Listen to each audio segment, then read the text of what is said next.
Actualitate politică franceză.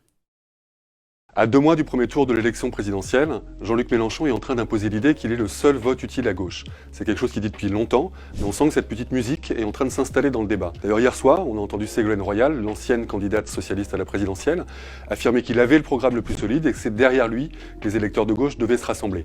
Quand on voit les attaques dont elle est l'objet de la part du Parti communiste, de la part du Parti socialiste, on se dit qu'elle a visé juste. Si Jean-Luc Mélenchon peut affirmer qu'il est le seul vote utile à gauche, c'est d'abord parce qu'il a fait le trou avec ses concurrents à gauche.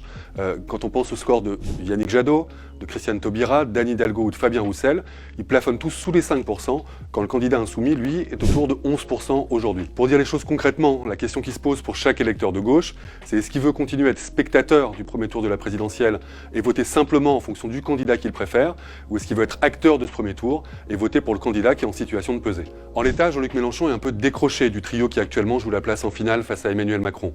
Mais on constate que Marine Le Pen, Éric Zemmour et Valérie Pécresse se tiennent autour de 15-16%. Donc si le candidat insoumis est capable de mobiliser non seulement son camp, mais plus largement la gauche, tout reste possible dans la dernière ligne droite de la campagne. Si Mélenchon a des raisons d'y croire, les obstacles ne manquent pas.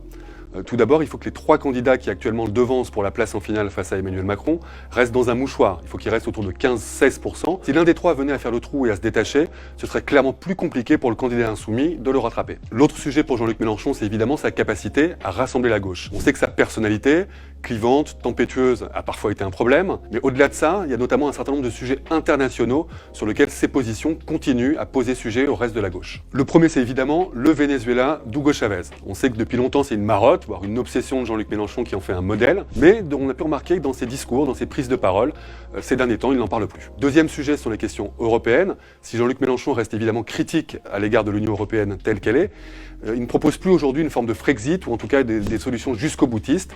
Ce qu'il propose, c'est de mettre en place un rapport de force costaud, un peu comme celui que François Hollande aurait pu mettre en place après son élection de 2012. Le dernier élément, c'est son anti-américanisme, parfois et même souvent trop primaire, et c'est surtout une lecture du monde qui l'amène à avoir des positions trop conciliantes vis-à-vis de la Russie, vis-à-vis de la Chine. Ça, c'est encore un sujet qui braque assez largement à gauche. Dernier obstacle pour Jean-Luc Mélenchon, c'est sa capacité à mobiliser au-delà de son camp. En 2017, il pouvait s'appuyer sur le réservoir socialiste qu'il a consciencieusement siphonné.